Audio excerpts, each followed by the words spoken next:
हम ऐसी जगह पे खड़े हैं जो समुद्र तल से 9000 फीट की ऊंचाई पर है।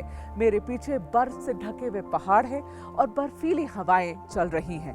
नमस्कार, स्वागत है आपका एबीपी न्यूज में और मैं हूं मेघा प्रसाद। इस वक्त मैं मौजूद हूं हिंदुस्तान के उस हिस्से में जिसकी खूबसूरती कश्मीर जैसी बेमिसाल है। कहने वाले तो इसे मिनी स्विट्जरलैंड भी कहते हैं, लेकिन हकीकत में ये अपने ही देश का वो अनमोल रत्न है जो ज्यादातर लोगों के लिए अनजान है, अनसुना है और अनदेखा भी है। उत्तरकाशी में मौजूद हर्षिल वैली। वैसे तो उत्तराखंड का कोना कोना कुदरती खूबसूरती से सराबोर है, लेकिन ये जगह बेहद खास है, बेहद अद्भुत यहाँ का एहसास है और यही वजह है कि प्रधानमंत्री नरेंद्र मोदी भी इसकी तरफ खिंचे चले आ रहे हैं। कोशिश ये है कि यहाँ का पर्यटन को बढ़ावा दिया जाए और यकीन मानिए यहाँ जो भी एक बार आ गया उसके जहन में ताउम्र यहाँ की खूबसूरत यादें ताजा रहेंगी।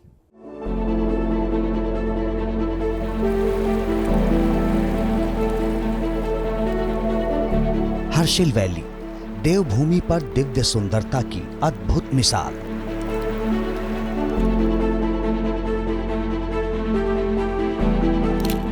दिल्ली से करीब 500 किलोमीटर दूर उत्तराखंड के उत्तरकाशी जिले में बसी ये खूबसूरत घाटी किसी को भी सम्मोहित कर लेती है।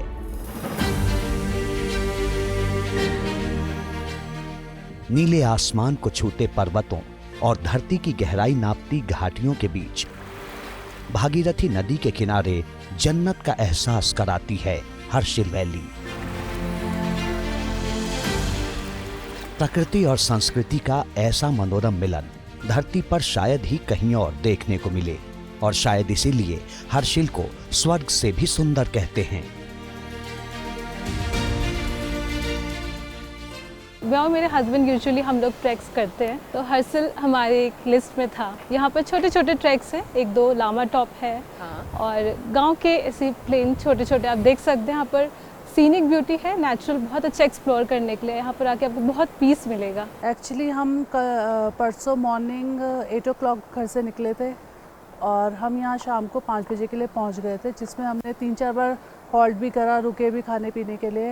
And the road was very smooth, कोई प्रॉब्लम नहीं हुई और सारी सुविधाएं अच्छी थी। रास्ते में कोई प्रॉब्लम नहीं हुई हमें आने में। सबके हृदय को मोहने वाला हर्षिल जितना पर्यटन के लिहाज से अहम है, धार्मिक और सांस्कृतिक नजरिए से भी उतना ही खास है।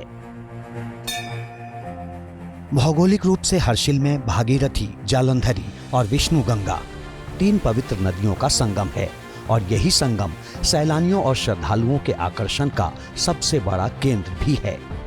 हम अभी जहाँ हैं तो इसमें हर्षिल की जो है पूरी कहानी बसती है। ये हमारी भागीरथी नदी है और ये हमारी जो पीछे आ रही है वो जालंधरी नदी है और सामने पे आ रही है विष्णु गंगा। तो ये इस जगह को जो है और पवित्र कर देती है और इसको त्रिवेणी कहा जाता है, हर्षिला त्रिवेणी। खूबसूरत वादियों और सनातन संस्कृति को अपने दामन में समेटे हर्षिल का वर्तमान जितना समृद्ध है, उतना ही गौरवशाली है इसका इतिहास, जिसका प्रमाण पुराणों में भी मिलता है। यहाँ आने वाले लोगों की सबसे ज्यादा जिज्ञासा हर्षिल के नाम में होती है। ये कहानी भी बेहद अनोखी और दिलचस्प है। आज जिस जगह को दुनिया हर्षिल के नाम से जानती है, उसका नाम सदियों पहले हरिशिला हुआ करता था। हरि का मतलब भगवान विष्णु और शिला यानी पत्थर। कहते हैं कि प्राचीन काल में यहाँ भागीरथी नदी और जालंधरी नदी की धारा इतनी तेज थी कि उसका सामना करना मुश्किल था। पौराणिक मान्यता के अनुसार कालांतर में भगवान विष्णु ने हरि का रूप लेकर यहाँ अवतरित हुए और उन्होंने दोनों नदियों की तेज प्रवाह को शांत किया। तब से इस जगह का नाम हरिशिला पड़ा। सन 1857 में एक अंग्रेज अफसर फ्रेडरिक विल्सन को हरिशिला की मनोरम घाटियां इतनी पसंद आई कि वो यहीं बस गए। विल्सन ने हरिशिला का नाम बदलकर हर्षिल वैली रखा। गौमुख यानी गंगोत्री ग्लेशियर से निकलने वाली भागीरथी नदी अपने रौद्र रूप के लिए जानी जाती है, तो जालंधरी का जबरदस्त जल प्रवाह भी किसी से कम नहीं और इन्हीं दोनों नदियों से जोड़ा है हर्षिल का प्राचीन इतिहास। सबसे पहले माँ गंगा जी का जो मुख्य धाम है गंगोत्री धाम, जी। वहीं पे राजा भगीरथ जी की तपस्थली है। वहीं पे माँ गंगा जी का प्रादुर्भाव अनादिकाल में हुआ था। तो गंगा मैया का उद्गम स्थान गंगोत्री प्राचीन उद्गम स्थान है। तो गंगा मैया जब ग्रीष्म काल में गंगोत्री में विराजमान रहती हैं और शीतकाल में यहाँ पर इस मुख्य ग्राम मुख्यमठ मुखबा गांव में शीतकाल में विराजमान रहती है। 19वीं सदी के मध्य तक हरिशिला देश दुनिया के लिए अनजान ही रहा, लेकिन सन 1842 में ईस्ट इंडिया कंपनी के एक अंग्रेज अफसर फ्रेडरिक ई विल्सन ने यहाँ का रुख किया और उसे ये खूबसूरत वादियाँ इतनी पसंद आई कि वो हमेशा के लिए यहीं पर बस गया। विल्सन ने ही इस जगह को नया नाम दिया हर्षिल। हर्षिल अपने आप में ही पहले एक प्राकृतिक जो छटा है वो बहुत मनमोहक है, और इस छटा को देखते हुए जो है, जब विल्सन था एक अंग्रेज, तो वो भी आया था यहाँ पे। ये प्राकृतिक सौंदर्य अपनी एक अनोखी छटा रखता है, और जो पर्यटक आते हैं उनको बहुत आकर्षित करते हैं। देवदार के पेड़ हैं हमारे सामने, ये सब देवदार के पेड़ हैं जिसको देखने के लोग आतुर होते हैं। तो हर्षिल में जो ये प्राकृतिक छटा है और जो नेचर ब्यूटी है, तो सबसे मेन कारण जो सुंदरता है हर्षिल की, वो यही है। कहते हैं कि विल्सन ने हर्षिल में रहते हुए गढ़वाली बोलना सीखा, 2 शादियां की, लकड़ी का कारोबार किया, सेब की खेती को बढ़ावा दिया और अपने नाम से सिक्के भी चलाए। विल्सन की बदौलत हर्षिल को जो पहचान मिली वो अंतर्राष्ट्रीय कैनवास पर भी दर्ज हो चुकी है। पीएम मोदी जब यहाँ आएंगे तो मुखवा के गांव भी जाएंगे, और इस गांव की पहचान यहाँ की इसी मंदिर से है जिसका नाम मुखवा मंदिर है। मान्यता है कि गंगोत्री के बाद मां गंगा का ये दूसरा घर है। लोग इसे गंगा जी का मायका भी कहते हैं। पीएम मोदी जब यहाँ मुखवा आएंगे तो इस मुखवा मंदिर में दर्शन पूजन भी करेंगे।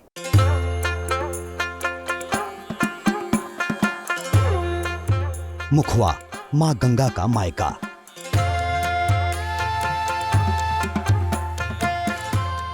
हर्षिल वैली से करीब 2.5 किलोमीटर के फासले पर है मुखवा गांव, जो देश की सदियों पुरानी धार्मिक और सांस्कृतिक पहचान की बड़ी मिसाल है। 4 धाम यात्रा के श्रद्धालुओं के लिए हर्षिल एक अहम पड़ाव इसलिए है क्योंकि यहीं पर मां गंगा का वो मायका है जहां वो शीतकाल में प्रवास करती हैं। इंद्र सी ज्योति तुम्हारी जल निर्मल आता, मैया जल निर्मल आता, शरण पड़े जो तेरी, माँ द्वार खड़े जो तेरी, सोनर कर जाता जय गंगे माता। वैसे तो मां गंगा हर साल सर्दियों में अपने मायके लौट आती हैं, लेकिन इस बार मुखवा में उनका शीतकाल प्रवास बेहद खास है क्योंकि इस बार प्रधानमंत्री मोदी हर्षिल और मुखवा का दौरा करने वाले हैं। न मुझे किसी ने भेजा है, न मैं यहाँ आया हूँ, मुझे तो माँ गंगा ने बुलाया है। मां गंगा के प्रति प्रधानमंत्री मोदी की इसी आस्था ने उन्हें इस बार हर्षिल और मुखवा आने के लिए प्रेरित किया। प्रधानमंत्री का ये दौरा इसलिए भी खास होगा क्योंकि इसका मकसद सियासी नहीं बल्कि सांस्कृतिक है। पीएम मोदी हर्षिल और मुखवा के धार्मिक और सांस्कृतिक विकास की नई पटकथा लिखने वाले हैं, जिसके केंद्र में होगी 4 धाम यात्रा। हम देश में ये एक संदेश भेजें कि माँ के कपाट बंद नहीं होते हैं, माँ की पूजा होती है। जो मनुष्य पूजा है वो आपकी 6 महीना गंगोत्री होती है और 6 महीना मुखबा। इसी प्रकार से देव पूजा जो है वो 6 महीना आजकल गंगोत्री हो रही है। तो यही कल्चरल हमारा बनता रहा, और हम माँ गंगा की डोली जो है अक्षय तृतीया को यहाँ से कंधों पे लेकर के गंगोत्री की तरफ जाते हैं, और दीपावली वहाँ पे मना करके लक्ष्मी पूजन करके अगले दिन अन्नकूट के दिन हम माँ की डोली उठाते हैं, और भाई दूज के दिन यहाँ पे माँ विराजमान होती है, और उस भाई दूज के बाद से ही यहाँ पे दैनिक पूजा माँ की यहाँ पे होती है। प्रधानमंत्री के प्रस्तावित दौरे के मद्देनजर हर्षिल और मुखवा में जोर शोर से तैयारी चल रही है। सड़क, बिजली, पानी का बंदोबस्त दुरुस्त करने और ट्रैफिक और पार्किंग के इंतजाम बेहतर करने के साथ साथ मुखवा मंदिर का रंग रोगन भी किया जा रहा है। यहाँ पर बहुत अच्छी तैयारियां चल रही हैं, लोग बहुत खुश हैं और सभी गांव के लोग बहुत खुश हैं, अपने गांव को सजाने में लगे हुए हैं, अपने घरों को सजाने में लगे हुए हैं और रास्ते वगैरह सभी मतलब बहुत अच्छे तरीके से यहाँ पर साफ़ सफाइयाँ सारे काम अच्छे ढंग से चल रहे हैं।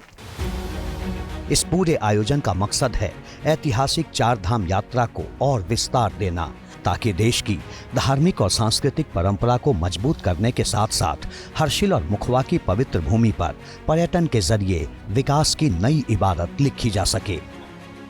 और माँ गंगा के शीतकालीन प्रवास में 12 महीने लगातार यात्रा सुचारू रहेगी।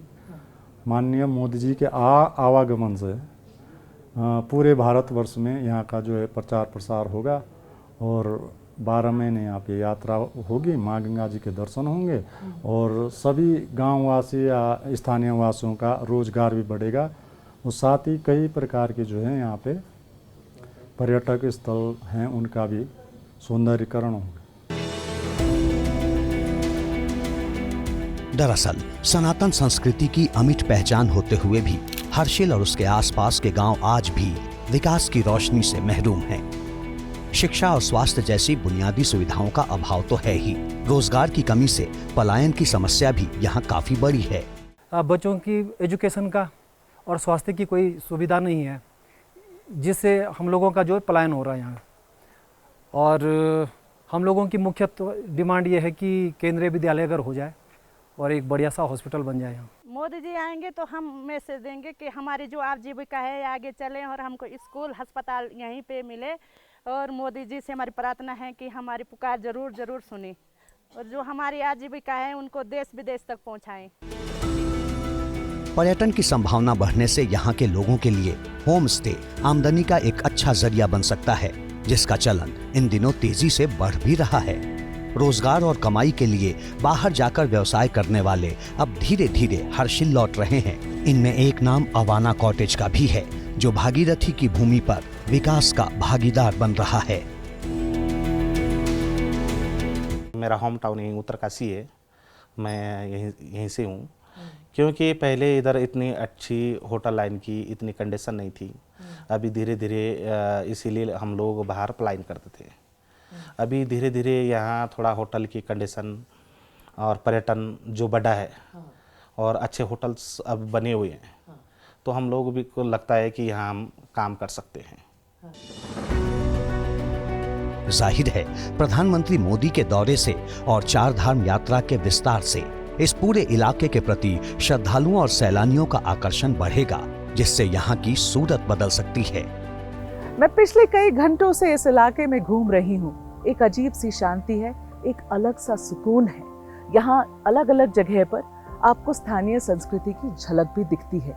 छोटे छोटे गांव हैं, गांव में छोटे छोटे पीले पीले घर हैं और अनगिनत सेब के बागान हैं। मेरे पीछे सफेद बर्फ से ढकी पहाड़ियां हैं और उनसे निकलता हुआ बिल्कुल साफ पानी जो यहाँ नदियों में भगीरथ नदी में बह रहा है। ऐसा लगता है जैसे ये झाला गांव, जो कि यहाँ की हर्षिल घाटी में स्थित है, बिल्कुल अफसाने जैसा हो। प्रधानमंत्री के हर्षिल आने से पहले ही यहाँ का झाला गांव उनके स्वागत में झूम रहा है। विशेष मेहमान के सम्मान में होने वाला समारोह भी बेहद खास बनाने की तैयारी है। हम अपनी वेशभूषा तैयार कर रहे हैं ताकि कि हमारे प्रधानमंत्री आ रहे हैं। हम बहुत उत्साहित हैं कि हमारे क्षेत्र में हमारे प्रधानमंत्री आ रहे हैं और कुछ हमको नई बात सिखाएंगे ताकि हम जागरूक और होंगे। तो मोदी जी के लिए क्या तैयारी है? हमारे जाम चटनी बनाएंगे हम उनके लिए। मोदी जी के लिए? जी। सिर्फ कलाकार ही नहीं, पर्यावरण प्रेमियों को भी पीएम मोदी के दौरे का काफी शिद्दत से इंतजार है। उत्तराखंड के उत्तरकाशी में एक सीमावर्ती गांव है जाला। यहाँ के युवाओं ने अपने गांव को स्वच्छ रखने के लिए एक खास पहल शुरू की है। मन की बात कार्यक्रम के 114वें एपिसोड में हमारे एक छोटे से अभिनव प्रयास का जिसको हम थैंक यू नेचर कैंपेन का हमने नाम दिया था, धन्यवाद प्रकृति अभियान। उसमें हमने निरंतर प्रतिदिन 2 घंटे जो झाला गांव के युवा हैं, इन्होंने एक इनिशिएटिव लिया कि हम अपनी प्रकृति के संरक्षण में आगे आएंगे और यहाँ पर जो प्लास्टिक मुक्त करने का हमने संकल्प लिया था इस क्षेत्र को, तो हमने एक शुरुआत करी। प्रतिदिन 2 घंटे हमने रोजाना सफाई करी, जिसको माननीय प्रधानमंत्री जी ने अपनी मन की बात कार्यक्रम में सराहा। लेकिन हिमालय की गोद में और मां गंगा के आंचल में गुनगुनाते मुस्कुराते हर्षिल के लिए खुद पर गर्व करने की और भी कई कहानियां हैं। भगीरथ यानी गंगा नदी के किनारे मौजूद हर्षिल वैली देहरादून से करीब 200 किलोमीटर की दूरी पर है। ऊंचे ऊंचे ग्लेशियर से नीले रंग की बहती नदियां आपका मन मोह लेंगी, जैसा आप देख रहे हैं बिल्कुल मेरे बगल में। चारों तरफ से बर्फ के पहाड़ हैं, चीड़ के पेड़ हैं और इसके बीच बसा ये इलाका मानो कुदरत ने बड़ी फुर्सत से इसे संवारा है। ऐसा लगता है कि ये कोई जगह नहीं बल्कि कैनवास पे उकेरी गई कोई पेंटिंग है। इस इलाके की खूबसूरती को भारतीय सिनेमा के शोमैन राज कपूर ने 90 की दशक में ही पहचान लिया था। इसलिए उनकी फिल्म राम तेरी गंगा मैली की कुछ हिस्सों की शूटिंग यहीं की गई थी। हर्षिल की सनातन परंपरा में यहाँ की देवता संस्कृति भी खास मायने रखती है। यहाँ के स्थानीय लोग अभी भी शादी विवाह जैसे खास मौकों पर देवता की भविष्यवाणी को पत्थर की लकीर मानते हैं।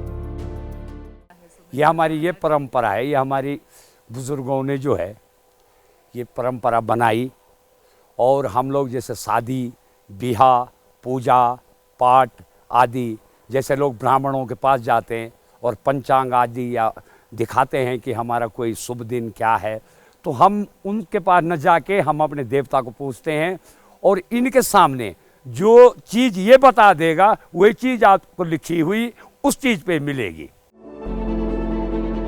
संस्कृति से सभ्यता का निर्माण होता है और सभ्यता से विकसित होता है समाज।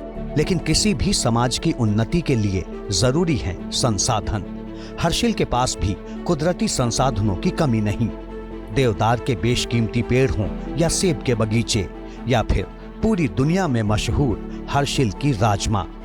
अगर आप यहाँ आ रहे हैं तो यहाँ की एप्पल की चटनी बिल्कुल मिस मत करिएगा, उसका स्वाद फिनोमिनल है। यहाँ की सफ़ेद बटर और कई ऐसी चीज़ें हैं जो आपको सिर्फ हर्षिल वैली में ही मिलेंगी। और क्योंकि हमने राजमा चावल के बारे में आज इतना सुना तो हमने डिसाइड किया कि हमारे दौरे का पहला दिन एक राजमा चावल डिनर से ही एंड होगा। हर्षिल घाटी में करीब 120 हेक्टेयर क्षेत्र में राजमा की खेती होती है। इससे सालाना करीब 12,000 क्विंटल राजमा की पैदावार होती है, जो स्वाद, सेहत और खुशबू हर लिहाज से दुनिया में बेहतरीन मानी जाती है। हर्षिल को समझने के लिए हम भी यहाँ के भोजन का स्वाद लेने के लिए निकल पड़े। पहाड़ों पर आने वाले सैलानी जानते हैं कि यहाँ के खान पान में राजमा चावल कितना खास है। हर्षिल में भी पहाड़ी राजमा और चावल का स्वाद कुछ और ही है। हर्षिल के जंगलों में करीब 500 से भी ज्यादा प्रजाति के पक्षी पाए जाते हैं।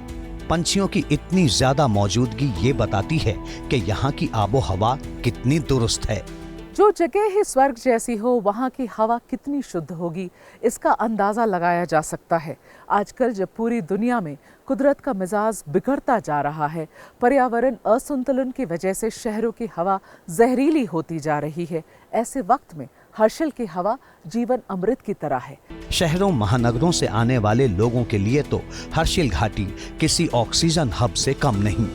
दिल्ली, एनसीआर और देश के बड़े कई महानगरों में और शहरों में AQI का स्तर जहां आम दिनों में 200 से 400 के बीच रहता है, वहां आप ये जानकर हैरान रह जाएंगे कि अभी भी हर्षिल का एयर क्वालिटी इंडेक्स सिर्फ 18 है। अंदाज़ा लगाइए कि यहाँ की आबोहवा कितनी ज़्यादा साफ सुथरी है। मैं दावे से कह सकती हूँ कि आपके लंग्स के लिए और आपके दिल के लिए इससे बेहतर जगह दूसरी कोई हो ही नहीं सकती। जाहिर है, साफ सुथरी हवा, खूबसूरत फिजा, हसीन वादियां, स्वच्छ और निर्मल जल, पवित्र नदियों का संगम, धर्म और अध्यात्म का केंद्र हर्षिल के पास वो सब कुछ है जो जिंदगी को जन्नत का एहसास दिलाती है। मुस्कुराती वादियां, गुनगुनाती फिजाएं, दिल कहता है इस खूबसूरती में डूब जाएं। मेरा दावा है कि आप हर्षिल के होके रह जाएंगे। बस एक बार तशरीफ तो लाइए। एबीपी की इस दिलकश पेशकश में बस आज इतना ही। खबरों से जुड़े अपडेट के लिए हमारे साथ बने रहिए। तब तक के लिए नमस्कार।